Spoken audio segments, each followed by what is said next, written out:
Welcome again to Small Night Scene. Today I'm going to read from this.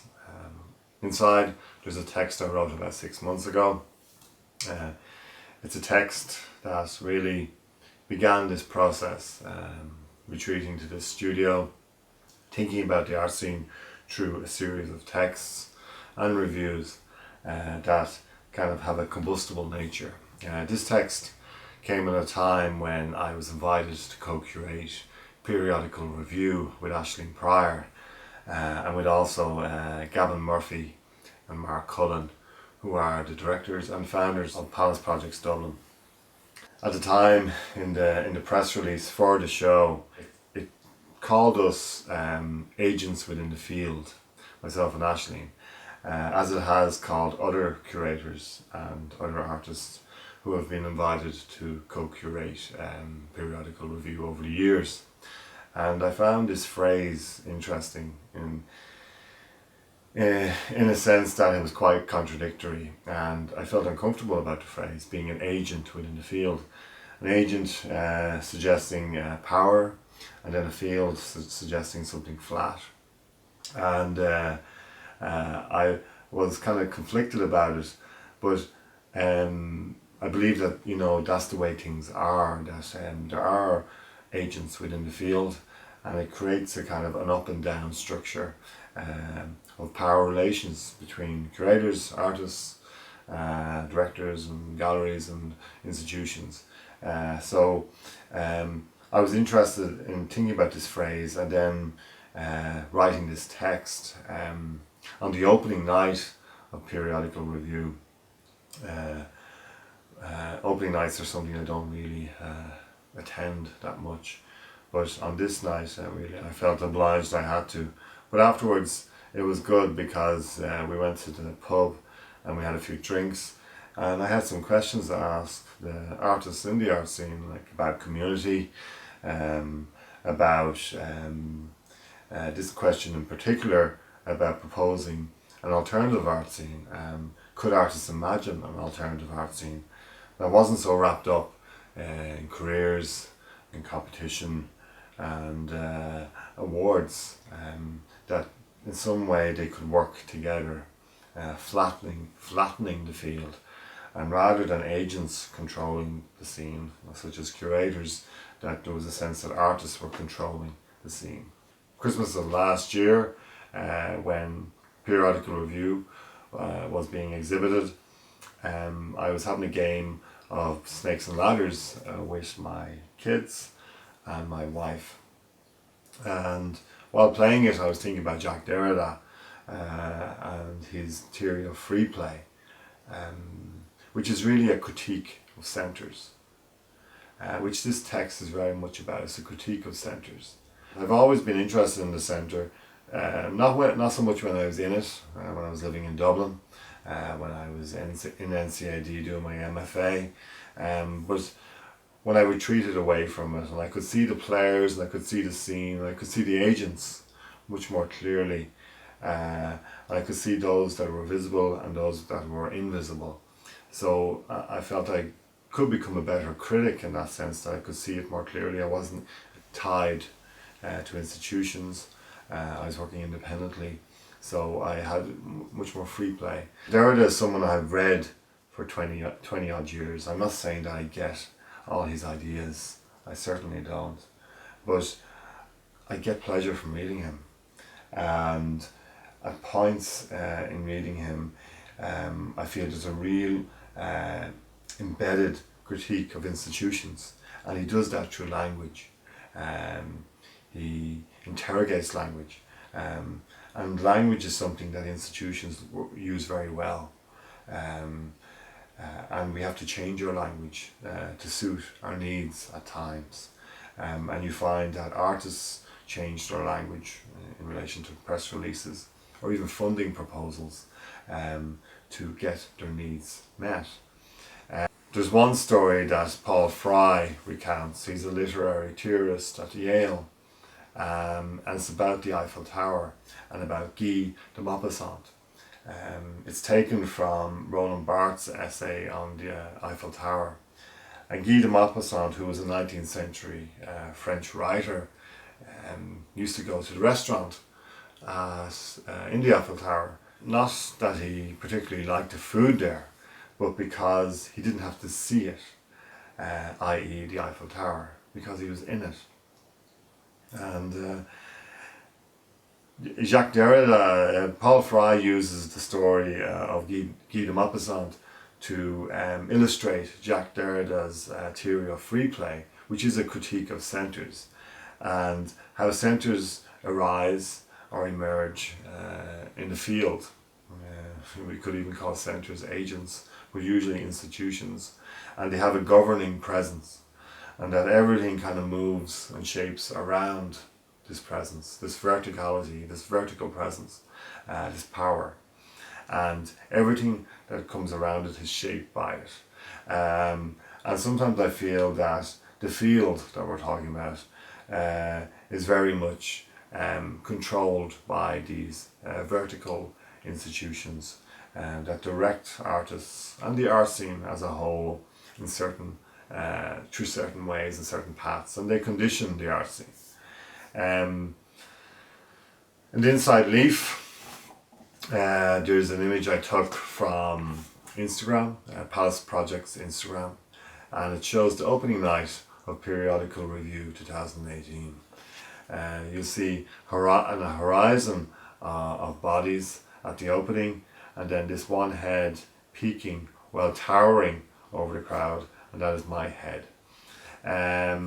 Overlaid on the image is a little short poetic text that I wrote, and it may be a good way to introduce the text.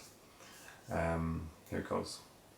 The surface artist awoke to find vermilion-like kissing sheer curtains swaying in the heat of 5,000 expended breaths in one cold, yawning dawn, where an eyelid thinness stressed everything. It would have been erotic only for the mechanical deed was done, desire emptied out, shit, shower, shave. The sequence goes quietly, the remains of the shower cower upon his back. Grey stubble sprinkles his chin, air freshener doesn't quite work. Surface artist. So without further ado,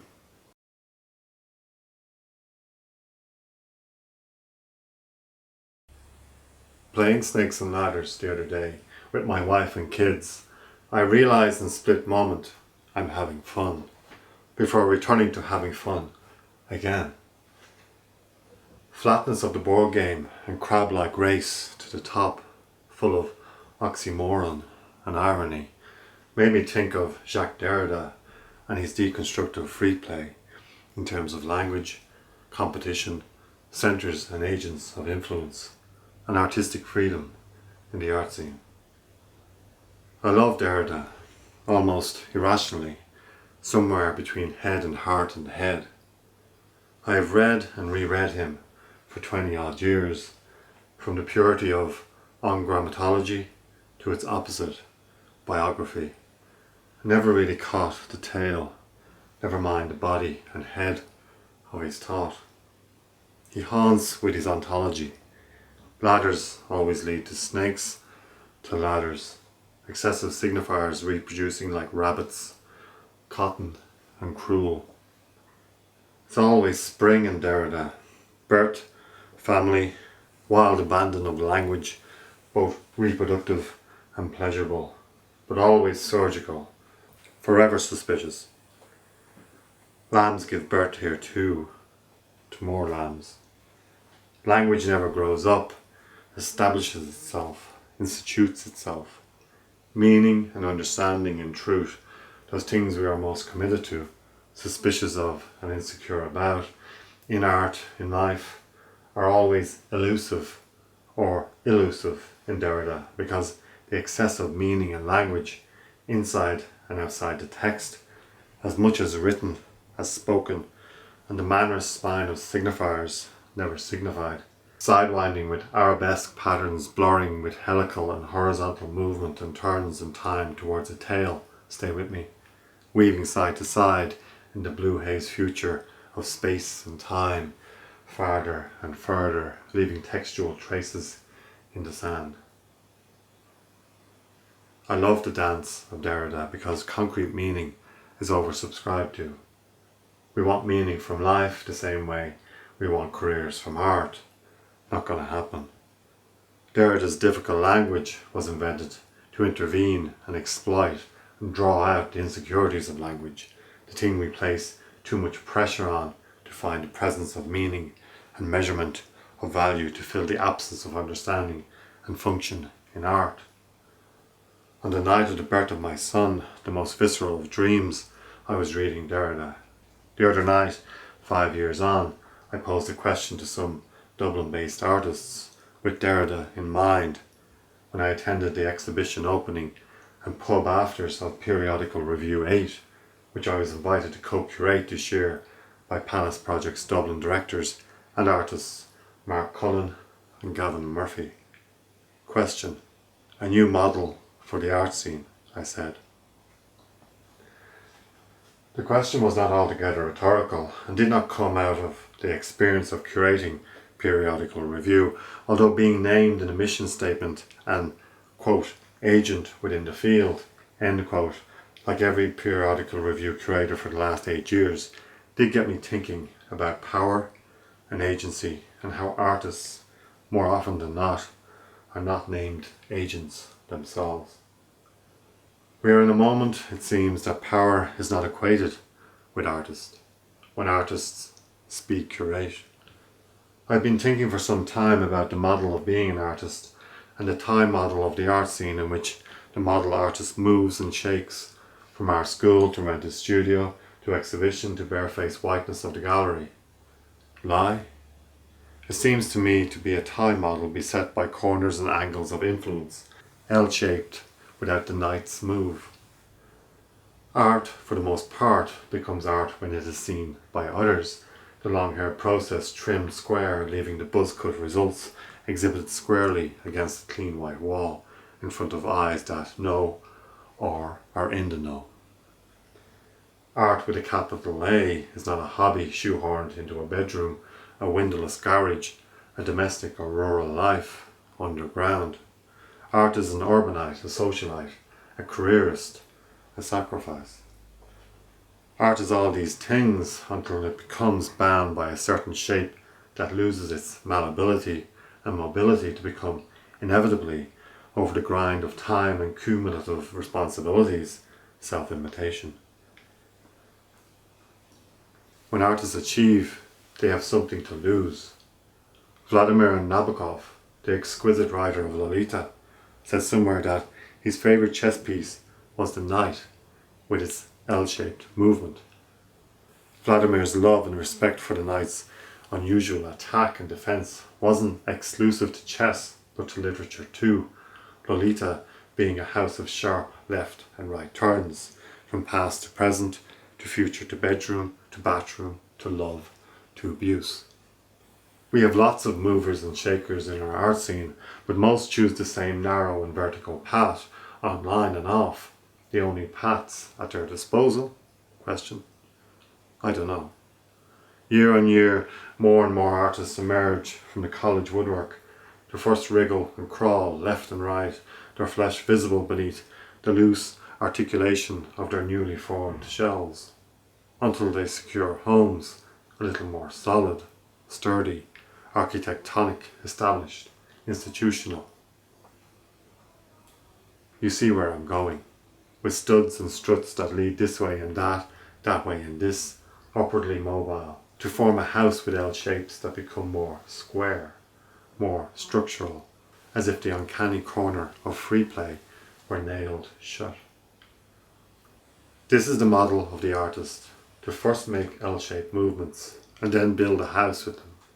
With snakes and ladders spread out before me and the Derridean trace of childhood and now fatherhood drawing out a curvature of time that bites its own tail, I wonder about the possibility of flatness, that gorgeous snakes and ladders flatness spanning 100 squares and games over a lifetime.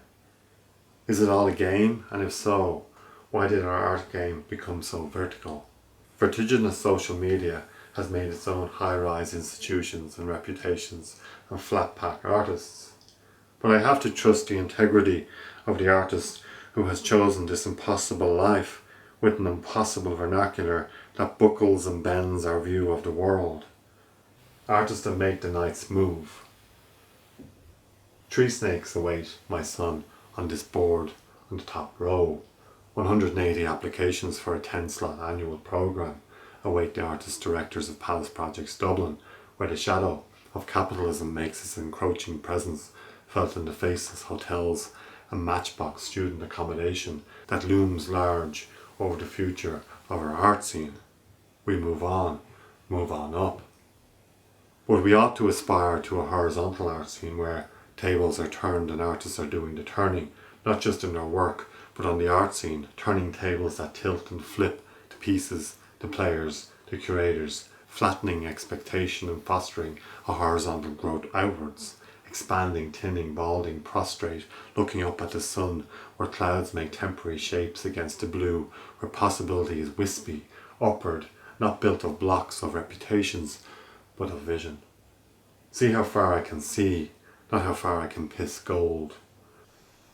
Come the day when every artist agent, with their own relative agency, contributes their time and energy and power outside of their own concentrated circle to other circles and other circles and other circles, until the sky is teeming and the liquid field is flat and unified by recessed centres, lots and lots and lots of centres of influence, and the artist's tide is the thing that comes to shore and inevitably raises what has gone before and what is to come, a reproductive community. Lambs lambing, unity. Thank you.